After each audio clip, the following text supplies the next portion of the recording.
Makanya ada seorang wali datang ke temannya yang jadi presiden atau jadi raja. Datang ke situ karena tidak punya uang, mau minta uang karena temannya raja. Setelah sampai sana ternyata temannya ini karena orang soleh pas berdoa, ya Allah saya minta ini, minta ini, minta ini. Terus si wali tadi pulang. Tanya, kenapa kamu pulang? Ternyata dia sama, masih minta-minta kayak saya. Jadi sederhana deh. Sama-sama minta kamu, minta zat yang kamu mintain katanya. Jadi dulu itu orang itu sebegitu dekat dengan Allah. Sehingga si raja ini terus ketemu wali tadi tanya, kenapa kamu menyepelekan saya padahal sekarang saya raja. Terus ditanya sama wali tadi, karena temannya, kalau kamu di padang pasir tidak bisa minum dan harus minum 1 gelas, dengan ongkos kamu harus mengasihkan semua kerajaan kamu demi minuman itu. Pilih mana, minuman apa tetap jadi raja? Ya saya milih bisa minum. Saya tidak raja tetap hidup, tapi kalau nggak minum mati. Bagaimana Anda bangga dengan satu kerajaan sing la yusawi kak samain, yang tidak sama dengan segelas air. Jadi artinya terus mereka melihat jadi raja itu ya biasa, jadi presiden biasa, jadi rektor biasa. Karena mereka biasa berlogika hakikatul izzah itu ya taqarrub ila Allah, yang benar-benar terhormat itu ya dekat dengan Allah.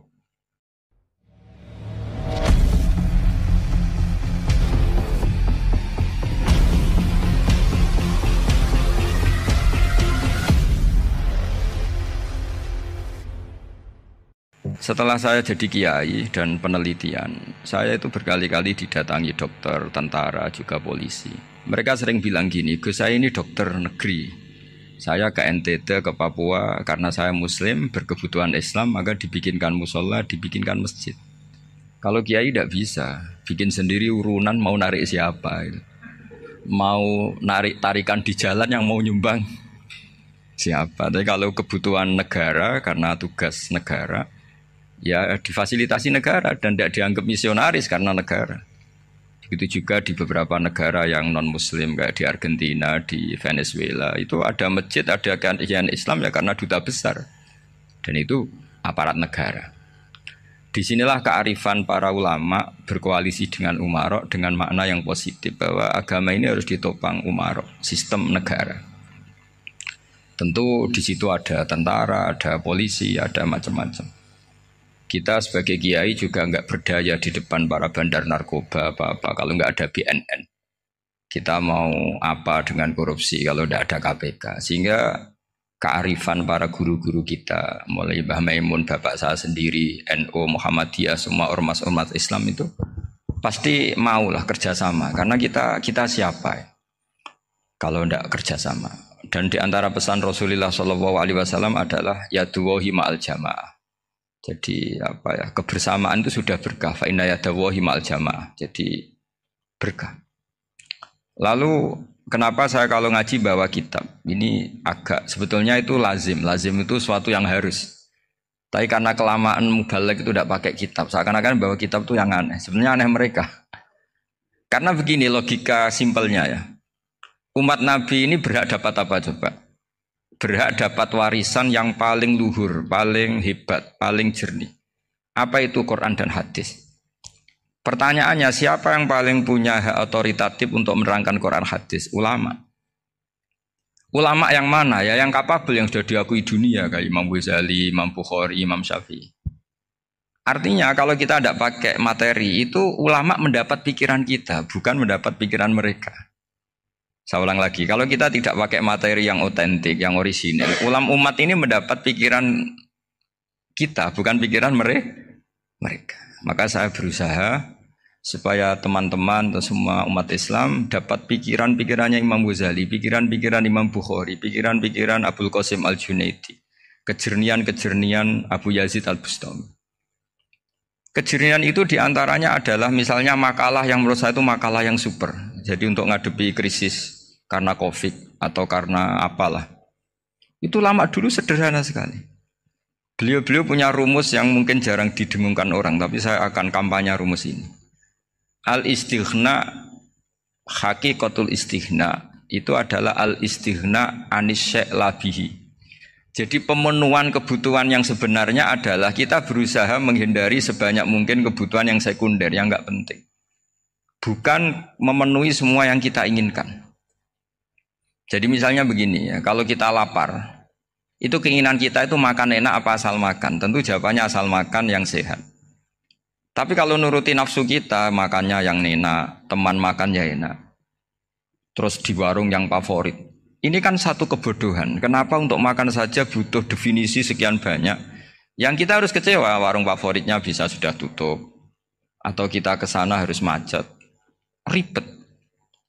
Yang benar-benar arif dan bijaksana itu adalah al-istighna anisya. Sesuatu yang tidak mendesak itu jangan jadikan kebutuhan. Sehingga kalau kita puasa misalnya, semua makanan itu enak karena kita sangat lapar. Sehingga Abul Qasim Al-Junaidi ketika ditanya, ma'idamu to'am, lauk makanan itu apa? Jawabannya lucu, alju, lapar. Kalau kamu lapar ya semuanya enak. Ini sudah mulai hilang. Kita bilang makan enak itu ya sate, ya gulai, ya pizza yang kita senang. Akhirnya apa? Untuk nikmati nikmatnya Allah itu kita jadi ribet. Apalagi yang orang-orang fasik harus ditemani perempuan yang tidak halal misalnya, atau harus ada ajudan, ribet. Nah pertanyaannya, orang yang ribet sama yang nggak ribet itu pinter mana? Pinter yang nggak ribet. Nah ini kearifan-kearifan yang mulai hilang. Lalu siapa yang bisa mewarisi itu? Ya ulama. Jadi ulama itu cara berpikir sebenarnya simple. Makanya mereka sering kalau tahajud itu. Di antara makalah Sayyidina Ali paling terkenal dan yang menjadikan beliau punya derajat yang luar biasa itu adalah kafani izzan antakuna li robban wa kafani fakhron an akuna laka abdan. Ya Allah, saya ini sudah begitu mulia, begitu terhormat dan sangat-sangat terhormat karena yang menjadi Tuhan itu Engkau. Jadi rumus pertama itu karena menjadi Tuhan itu Engkau. Hanya Tuhan yang abadi, Tuhan yang pertama, artinya Tuhan yang al-awwal. Coba ya Allah, kalau saya ini punya Tuhan Fir'aun, punya Tuhan mati jadi tontonan lagi, itu kerennya di mana coba? Andaikan kita punya Tuhan Fir'aun, atau punya Tuhan yang asal usulnya manusia, apapun hebatnya manusia itu, kita punya Tuhan manusia itu. Tuhan yang lapar, yang kalau nggak makan mungkin pingsan, mungkin bisa kena COVID, nanti Tuhannya diisolasi, kayak apa? Makanya ketika Tuhan Allah menyindir ketuhanan selain Allah itu, Allah hanya menyindir dengan kalimat sederhana, kana yakulanit to'am, yang kamu tuhankan itu masih makan. Artinya kalau nggak makan ya lemes. Jadi lama-lama ada orang gini, alhamdulillah tadi Tuhan mampir ke saya, kelihatannya lapar, setelah tak kasih makan sehat lagi. Susah nggak punya Tuhan yang seperti itu. Beda dengan Tuhan kita. Tuhan yang nggak butuh makan, nggak butuh minum, al-qayyum, zat yang berdiri sendiri tanpa butuh yang lain. Al-awwal, sebelum ada langit bumi sudah ada Tuhan kita yaitu Allah. Bandingkan dengan Tuhan-Tuhan yang dipertuhan yang lain, yang adanya setelah bumi, misalnya Fir'aun dan sebagainya. Sehingga Sayyidina Ali pertama jadi kebanggaan apa? Kafani izzan antakuna li robban. Saya ini keren betul, karena punya Tuhan yaitu Engkau. Tuhan yang lahul asma'ul husna, Tuhan yang semuanya punya kebaikan, punya keabadian, punya keagungan. Terus wa kafani fakhron an akuna laka abdan, dan saya bangga sekali karena saya menjadi hambamu. Kalau saya jadi hambanya Pak Rektor ribet kan? Sudah tak hormati ternyata nanti tidak rektor. Ya kan ribet kan? Terus pokoknya ribet. Jadi budaknya manusia itu ribet.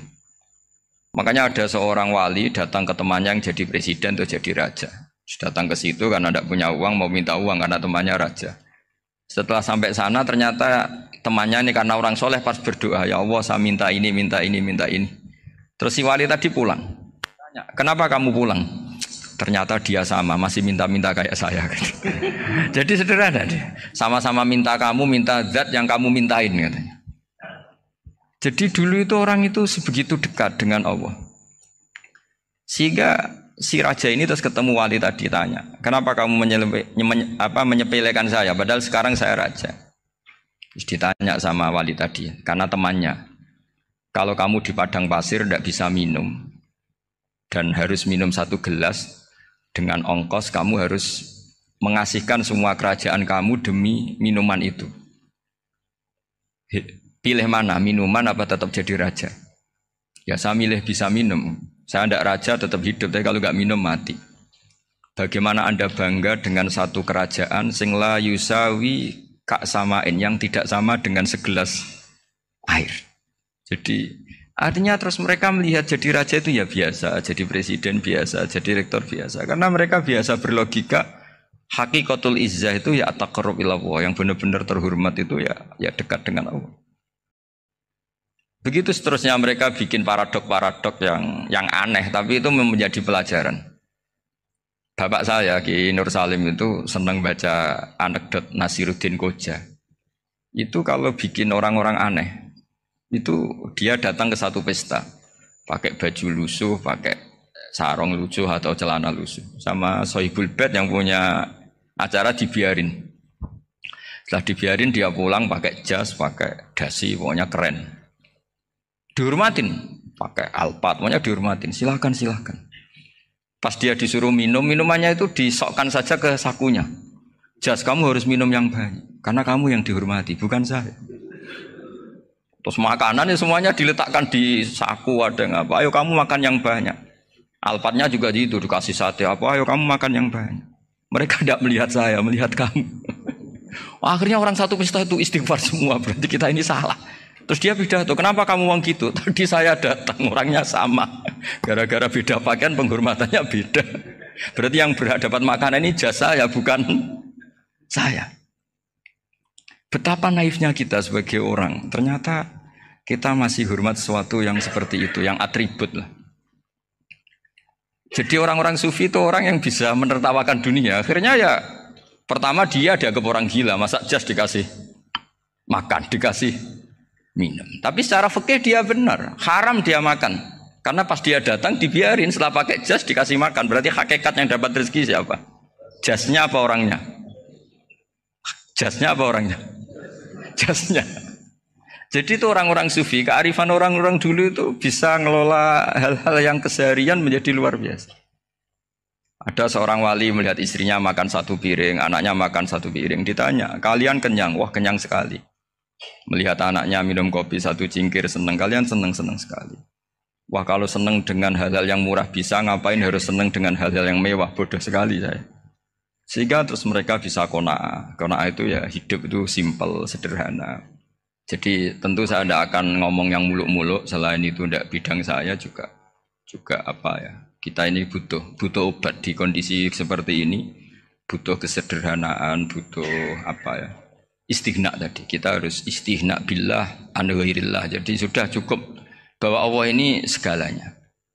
Sehingga di antara tugas suci Nabi Ibrahim dan semua nabi adalah wa ja'alaha kalimatam baqiyatan fi aqibi. Nabi Ibrahim itu nabi yang diberi gelar Allah. Dia adalah nabi yang menjadikan kalimat tauhid itu kalimat yang abadi.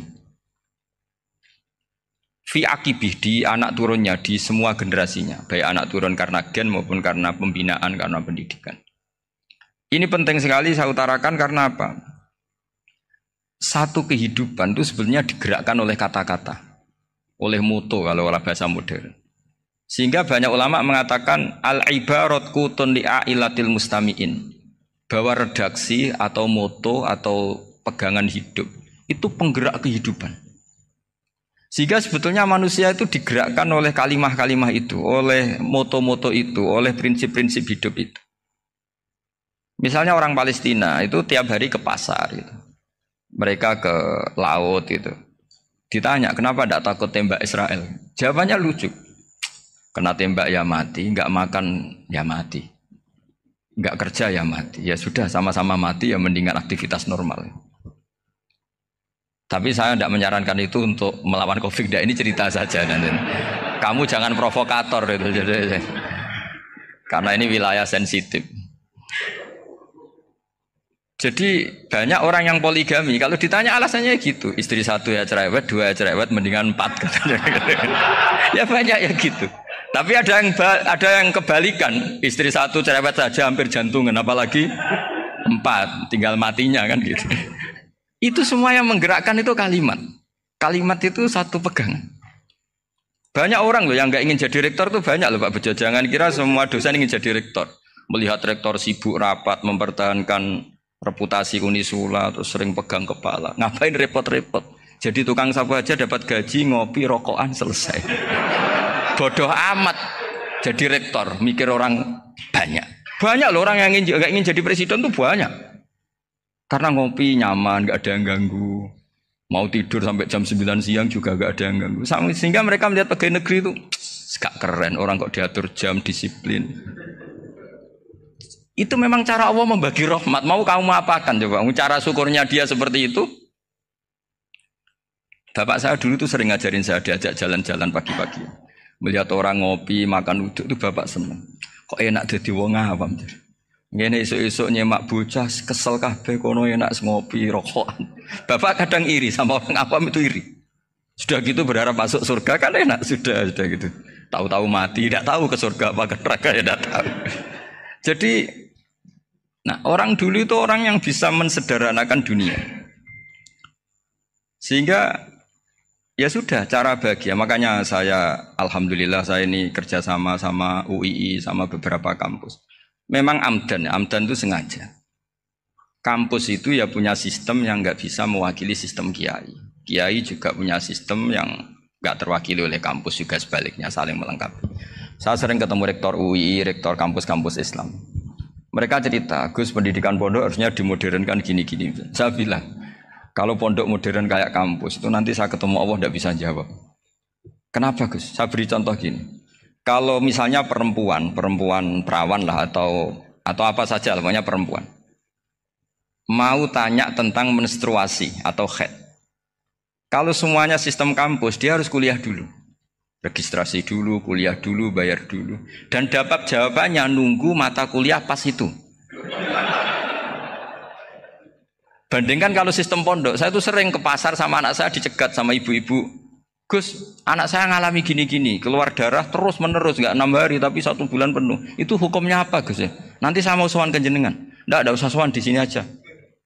Ya sudah, sebelum mengeluarkan darah yang rutin seperti itu biasanya haidnya berapa hari? 6 hari ya sudah ikut yang 6 hari, yang lainnya istighatsah. Ngoten tok Gus, ya udah ya. Begitu terus di masalah udhiyah, Pak. Ya coba kalau semuanya pakai sistem kampus, daftar dulu, bayar dulu. Jadi ini nggak ada jawabannya, nunggu mata kuliah itu, baru dapat jawaban. Itu biasa nggak sholat bertahun-tahun karena belum ada jawaban tentang itu. Nah itu kalau misalnya orang mati, tahunya cara apa memulasara jenazah itu nunggu kuliah dulu, pas mata pelajaran itu dulu, baru menangani orang mati. Berarti orang mati itu tergeledak semua. Tapi kalau kiai kan enggak. Kesini orang mati terbakar, kalau dimandiin malah badannya copot-copot, itu gimana hukumnya? Ini ada orang mati Gus Kendat, ini disolati apa enggak? Ada orang mati apa itu oplosan ya, itu disolati enggak? So sering ditanya gitu. Gak usah registrasi Pak Rektor, gak usah registrasi, gak usah daftar, gak usah seminar. Makanya kalau orang kampus wani kiai itu ya kualat tenan gitu, karena ini yang on time ya. Tapi pondok seperti saya ya ikrar seikrar-ikrarnya pentingnya kampus karena melatih efisiensi waktu, disiplin, tata kelola manajemen sehingga kita ya hormat. Tapi tadi kita harus saling melengkapi sehingga saya tunjukkan ke publik bahwa saya hormat sekali sama polisi, sama tentara. Coba kita bisa apa ngadepi bandar narkoba kalau enggak polisi? Bisa apa coba menjaga NKRI kalau enggak tentara? Begitu juga, ya sudahlah kita memang fa'inayadawahi ma'al jamaah, kita berkah itu kalau bersama-sama, tidak bisa kita sendiri. Nah lalu orang kayak saya itu ya beberapa kali sebetulnya saya itu ditawanin jadi doktor honoris causa apa. Kekhawatiran saya satu, takut pasti nggak punya uang. Itu dokter gak di duit kan gak pantas gitu. Jadi repot gitu, daripada beban lah sudahlah nggak usah dokter. Jadi kalau nggak punya uang ya pantas, terus kalau ngebis ya pantas. Suatu saat kalau mati nggak ada yang hadir ya pantas, nggak dokter gitu. Kalau sudah dokter kok masuk neraka, kayaknya apalagi rektor kampus Islam kok masuk neraka itu kan kok kayak nggak pas itu. Misalnya rektor lah ditanya mungkar nakir, nggak bisa kan kayak gimana gitu. Makanya harus sering ngaji saya supaya nggak malu di depan mungkar nakir. Masa rektor ditanya mungkar nakir nggak bisa. Harus berani bentak. Ini saya rektor loh Pak mungkar nakir masa. Kalau wali-wali dulu berani. Masyhur di cerita wali-wali ditanya marabbuka manabuka. Saya ini guru tauhid. Kok kamu tanya marabbuka manabuka yang ngelotok. Kamu tidak pernah ngaji, enak aja tanya. Jadi wali-wali itu ya rileks ngadepi mungkin. Saya akan rileks wali di Bang Parik baru. Saya yakin itu. Karena wali itu lebih dekat Allah. Sehingga orang dulu itu saya ulang lagi ya, ada satu kearifan namanya hidup itu apa? Hidup itu adalah cari sebanyak mungkin supaya hidup itu tidak tergantung pada banyak hal. Sehingga misalnya cara berpikir orang-orang modern itu sebenarnya banyak orang-orang ilmuwannya nggak ngagumi Amerika. Bukan karena angkuh ndak. Untuk mempertahankan kebesaran negara sebesar itu, kebutuhan listriknya besar, kebutuhan tentaranya besar, kebutuhan apa? Sementara negara kayak Venezuela atau Swiss kebutuhannya ada banyak. Pertanyaannya, yang tergantung dengan banyak hal sama yang tidak tergantung banyak hal, itu pinter mana?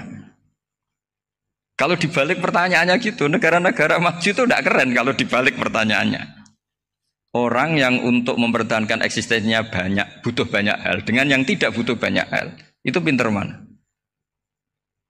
Orang yang bahagianya nunggu jadi dokter, nunggu jadi kiai besar, kiai viral, dengan orang yang bahagia cukup dengan ngopi, itu pinter mana? Tapi kalau dibalik pertanyaannya, orang yang taunya nikmat hanya kopi, dengan nikmat yang banyak, pinter mana? Makanya Mbah Mun itu kalau guyon itu lucu. Aku iku sakake ambek wong desa sing mlebu swarga. Saya dulu eskal mlebu swarga kok disakeni. Akhirnya beliau memberi penjelasan. Wong desa iku roe pakanan enak, iku mau kopi mbek uduk. Lah swarga iku mau nuruti sing dikarepno. Akhirnya wis mau mangan, wis ngopi, nguduk, ngopi ora roh pakanan liyane iku ora roh. Nasi mandi yo ora roh, pizza yo ora roh apa-apa. Terus saya bilang, wah lah niku nak nganti selera tentang wanita cantik. Iku juga sederhana. Rodok pesek ya wis cantik, rodok ireng ya wis. Apa bidadarinya seperti itu karena saking enggak pengalamannya. Jadi surga itu kan nuruti apa yang diinginkan. Kira-kira keinginan orang kampung kalau di surga itu apa coba? Makanan apa coba? Ya, nak senengnya ketemel gemblong itu. Artinya malaikat lebih suka nangani surganya orang-orang kampung di Bang Pak Rektor. Ini sudah ribet ini. Makanan apa saja sudah dicoba. Ya. Terus kalau di mall tahu orang macam-macam, seleranya macam-macam pasti. Enak mana kalau sampai jadi malaikat pelayan surga? Suka ngelayani orang kampung apa yang orang kota? Orang kampung kan? Jadi ya itu guyon ya, guyon tapi itu menjadi pikiran kita bahwa orang yang banyak kebutuhan itu sebetulnya banyak kebodohannya karena menggantungkan kebahagiaannya dengan banyak hal.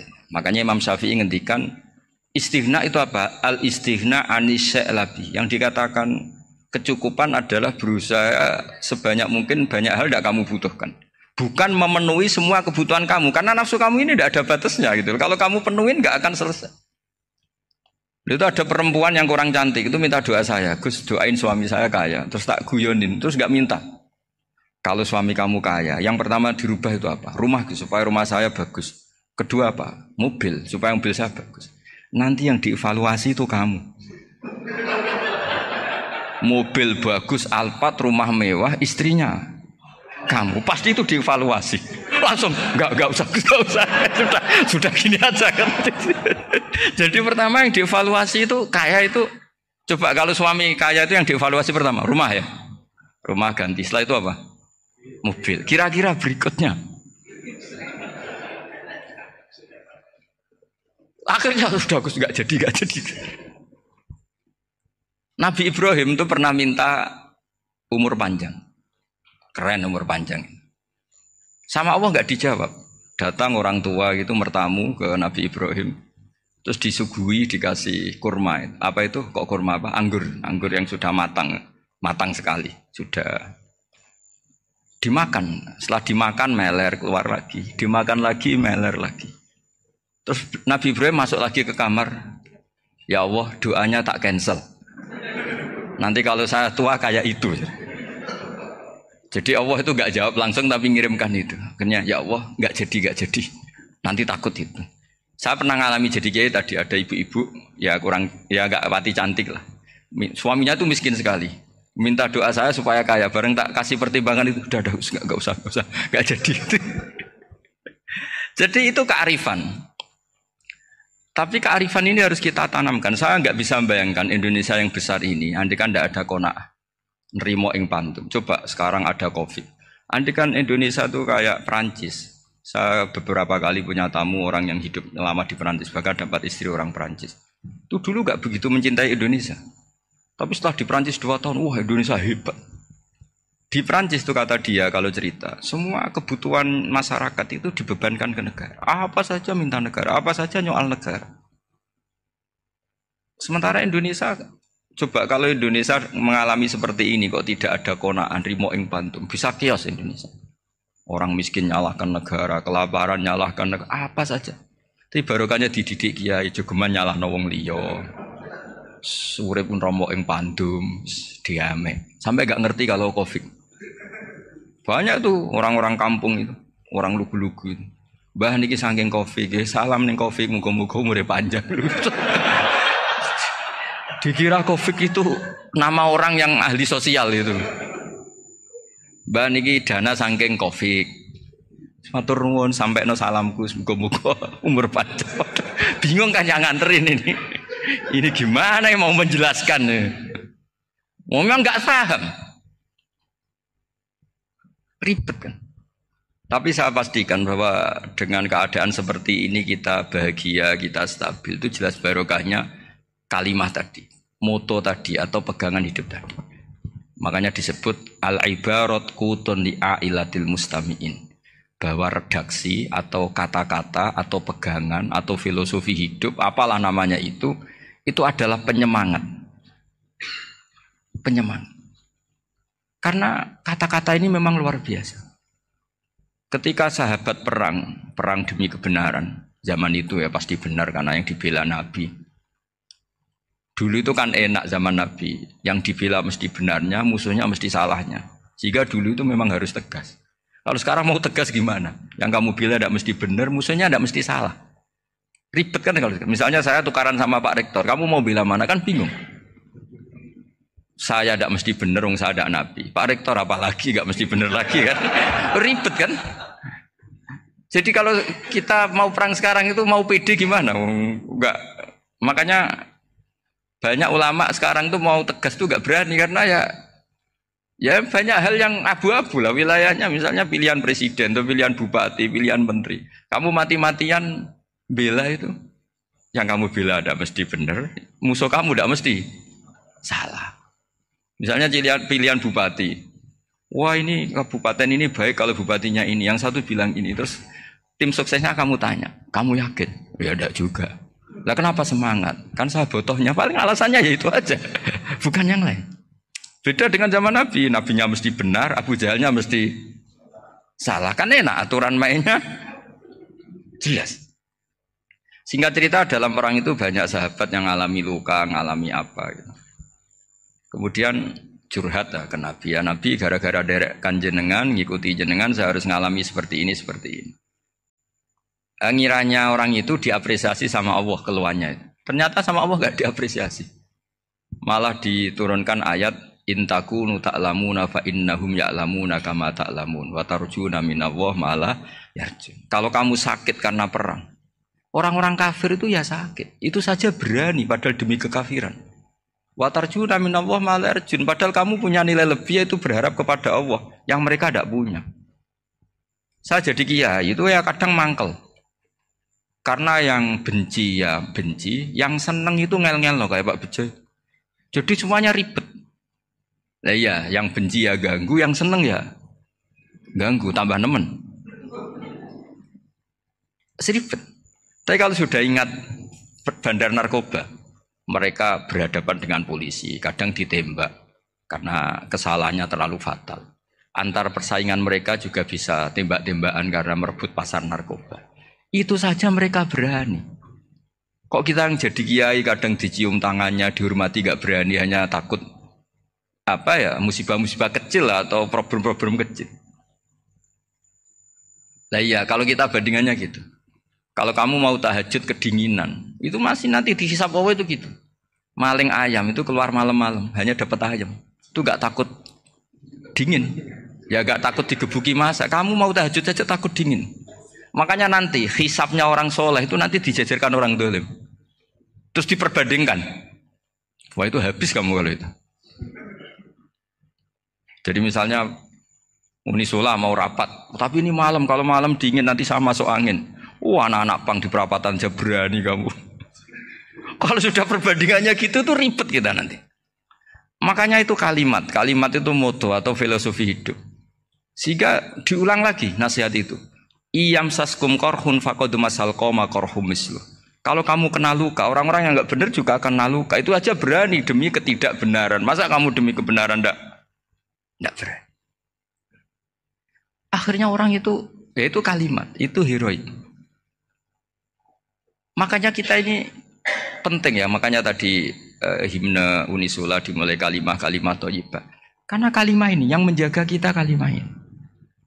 Misalnya tentang Tuhan. Kenapa orang Islam imannya kokoh seperti ini, termasuk yang sudah hidup di Amerika, di Australia, di mana-mana.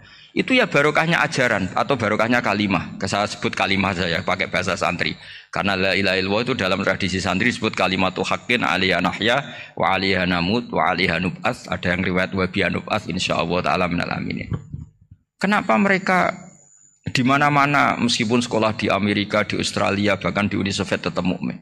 Itu barokahnya ajaran yang benar. Allah itu siapa? Tuhan. Tuhan itu sifat dasarnya apa? Awal. Dia harus wujud awal sebelum makhluk yang lain. Sehingga ketika ada negara yang maju, yang tertib, manajemennya tertib, masyarakatnya makmur. Tapi punya Tuhan yang tidak seperti itu. Tidak awal. Itu sudah gak nyaman. Karena ndaklah keren Tuhan saya. Karena Tuhan saya itu al-awwal. Dat yang pertama. Tuhan saya keren lah. Dat yang gak mati. Tuhan yang gak mati, yang gak pernah mengalami kematian. Sehingga tontonan atau yang dilihat kenikmatan-kenikmatan yang lain ini tidak mengubah dia pendirian tentang Tuhan. Karena mantapnya satu kalimat tadi bahwa Tuhan itu ya harus satu, harus awal, harus tidak mati, tidak rusak, tidak mengalami apa-apa yang membahayakan. Sehingga ketika ditawarin Tuhan yang lain meskipun menjanjikan secara finansial atau kemakmuran, mereka gak tertarik. Itu coba, itu barokahnya makmur apa barokahnya ajaran? Barokahnya ajaran, sering negara Islam itu kalah makmur dengan mereka. Tapi barokahnya ajaran ini tetap apa? Tetap Islam. Makanya Nabi Ibrahim, Nabi yang sukses bikin wa ja'alaha kalimatam baqiyatan fi aqibi. Sehingga kita ini bekti sama orang tua misalnya. Itu ya karena ajaran. Suwargamu itu karek wong tuamu. Nak wong tuamu ridho, Allah ridho. Nak ora ridho, Allah ora ridho. Ridho wa fi ridhol walidain wa sakhatu wa sukhtu wa fi sakhatil. Sehingga ketika ada orang tua yang agak brengsek gitu, anak-anak tetap hormat. Punya orang tua yang miskin, yang sudah miskin, tukang tombok nomor, banyak kan di kampung gitu. Ya tetap hormat. Coba kalau dari awal kita ngajari orang tua kamu hormati ya kalau baik, kalau tidak usah. Bisa geger Indonesia. Tapi barokahnya ajaran-ajaran itu Indonesia tertib karena ada ajaran. Nah ini di sini pesantren dan Unisula semua harus berkontribusi membuat ajaran yang benar itu adalah ciri utama Islam. Sehingga Islam ini dimulai dengan ajaran kalimatu haqqin alaiha nahya wa alaiha namut.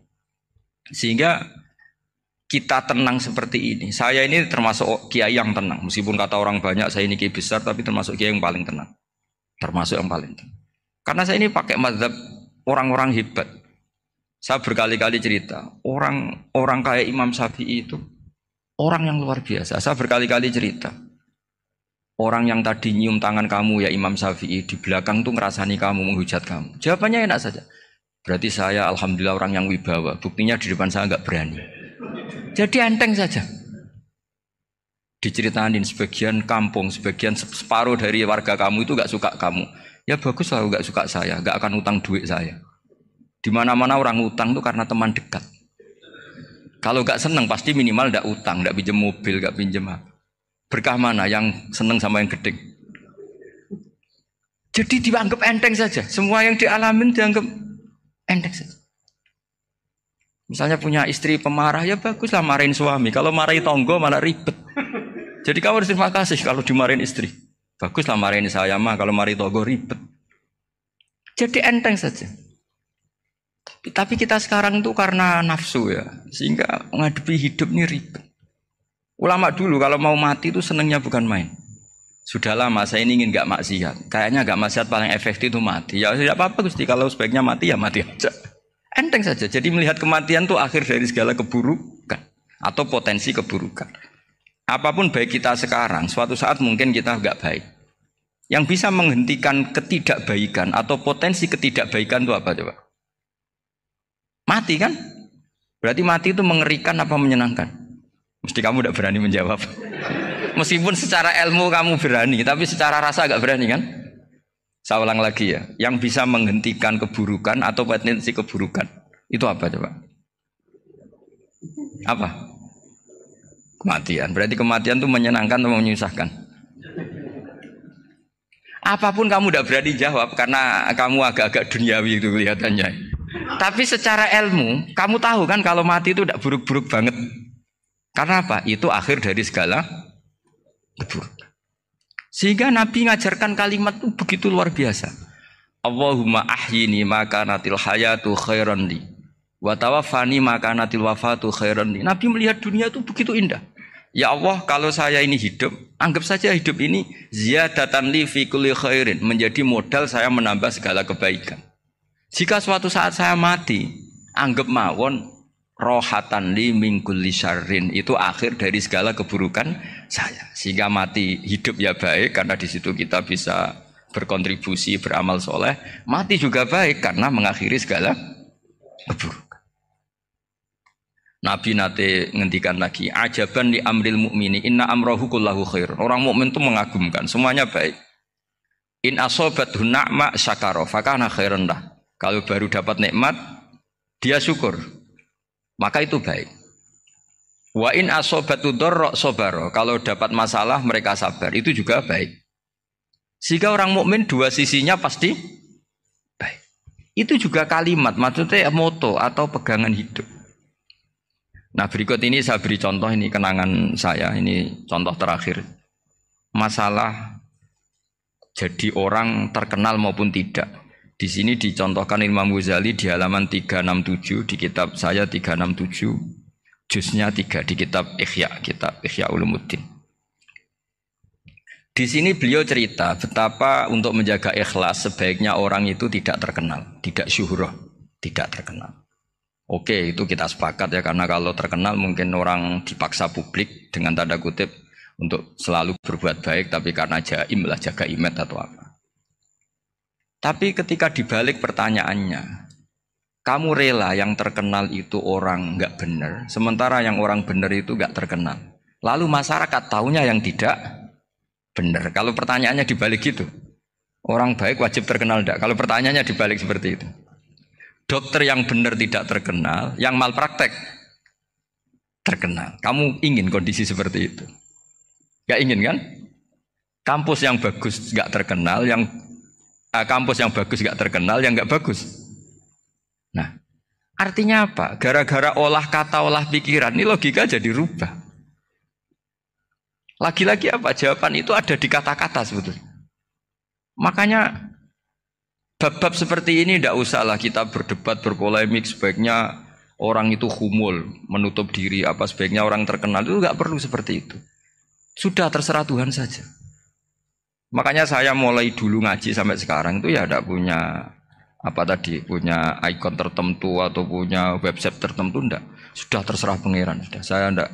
Saya juga tidak sok suci materialistik atau enggak, ya tidak mikir saya. Bukan apa-apa ya, karena saya ini kiai, jadi biasa urusannya sama Allah, tidak sama makhluk. Jadi pusing kalau sama sarah-sarahnya makhluk itu pusing. Meskipun rektor kalau nasihati saya pasti tidak saya terima, itu tetap makhluk, itu sudah ada ngefek kalau saya itu sudah ada itu. Bukan karena saya sombong, ya memang makhluk betul gitu, bukan. Cuma nasibnya bejo aja, tapi makhluk tetap makhluk.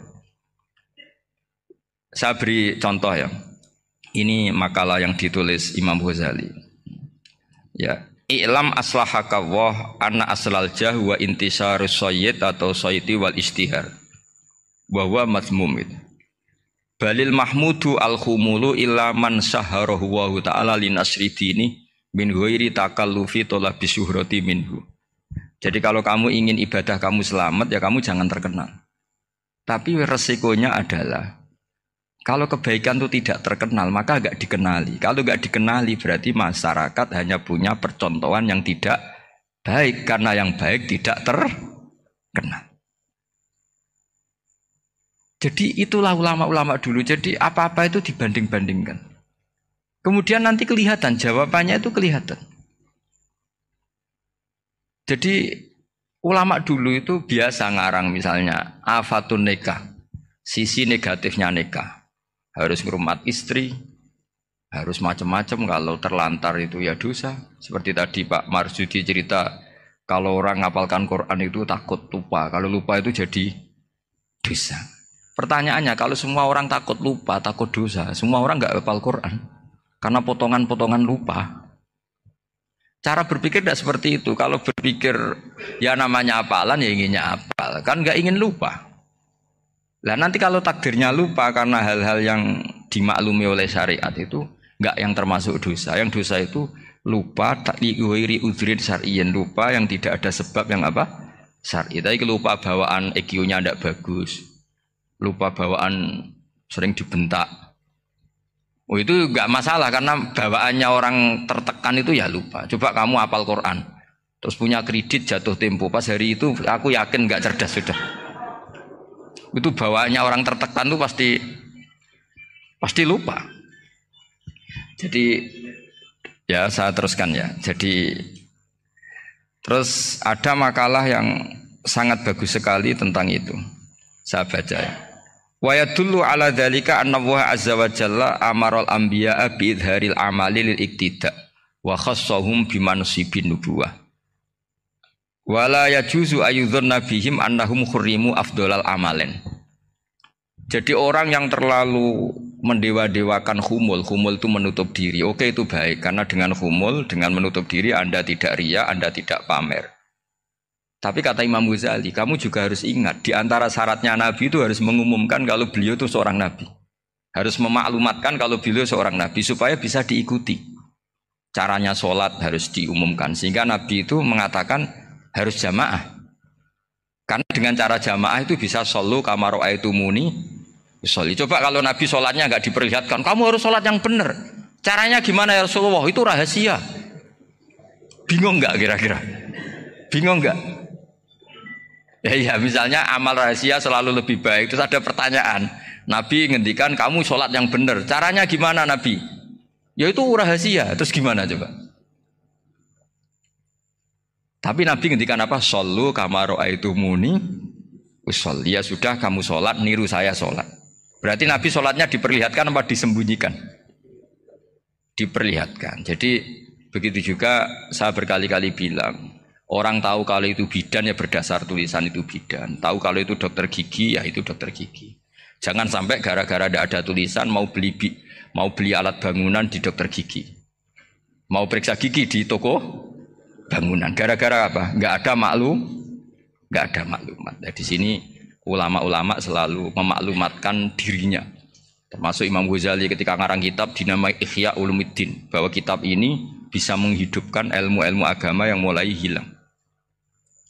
Begitu seterusnya. Jadi ini ngaji ya. Jadi orang itu harus ngerti. Jadi jangan nuruti emosi sendiri atau logika sendiri. Bahwa saya suka humul, ya monggo. Agama Islam menyediakan sarana itu. Uzlah itu ya punya sisi kebaikannya sendiri. Tapi syuhrah terkenal asal tidak nuruti nafsu juga punya sisi kebaikannya sendiri. Setidaknya umat ini punya satu master kebaikan yang mudah diakses. Tapi tadi saya ulang lagi, jangan karena hadun nafsi, jangan karena kepentingan pribadi. Makanya di sini disebutkan wa yadullu ala dzalika ay ala syuhrah anna wa ta'ala amarul anbiya bi idzharil amal lil iktida.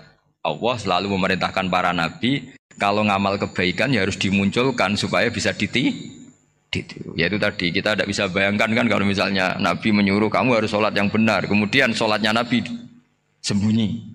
Kalau ditanya, Nabi saya niru siapa? Wah itu rahasia, kamu nggak boleh lihat sholat saya saat takut tidak ikhlas. Ribet kan? Sehingga jamaah itu statusnya tetap harus. Nah bedanya harus ini ulama berpendapat harus yang apa? Fardu kifayah. Tapi fardu itu maknanya harus. Tapi bukan berarti kalau nggak jamaah sholatnya nggak sah, nggak. Tetap tapi statusnya jamaah tetap apa? Harus. Nah barokahnya harus ini orang yang baru sholat, sholatnya langsung benar karena ada yang diikutin. Coba kalau mantan dukun baru sholat terus sholat sendiri, itu mesti mirip mantra. Gitu. Karena dia tidak ada master percontohannya. Tapi barokahnya ada master, orang paling bodoh pun kalau sholat ya benar. Karena standar ada komandonya, ada imamnya. Sehingga Imam Ahmad malah berpikir keras. Syarat sahnya sholat itu harus jamaah. Cara pikirannya Imam Ahmad. Keras sekali beliau. Sehingga kalau orang sholat sendiri kok ada orang lain yang maunya berjamaah harus bayar, orang itu harus bayar.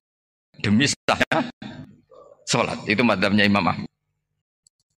Tapi kalau madzhab Syafi'i hanya mengatakan fardu kifayah, yang kalau satu komunitas jadi tak baca lagi biar dapat berkahnya Imam Ghazali. Asirru afdalu minal alaniyati. Terus kata sebagian ulama al alaniyah itu afdal minasirri. Terus diperbandingkan baik yang mana amal dipertontonkan sama ndak. Terus kata Imam Ghazali, kalau orang itu bisa jaga tidak riya, maka sebaiknya dipertontonkan karena kebaikan harus yang muncul, bukan yang tidak baik yang muncul.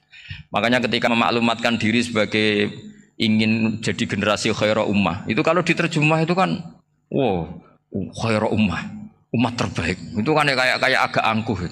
Tapi enggak apa-apa, itu enggak apa-apa. Masa kita kampanye siap degradasi moral kan ya lucu kan. Masa jualan gitu kan ya lucu. Kita memang ingin mengkhidmati ummah, berbakti dengan umat, membantu supaya jadi generasi khaira ummah. Enggak apa-apa dimaklumatkan supaya dengan itu umat punya sarana. Oh kalau ingin jadi khairul ummah kuliah di sini. Jangan lalu enggak gitu. Ya sama kita dokter, maklumatkan saja dokter gigi, dokter kandungan, dokter bedah. Sehingga orang kalau mau bedah ya jangan ke dokter kandungan. Jadi barokahnya maklumat ya. Jadi saya mohon sekali ini.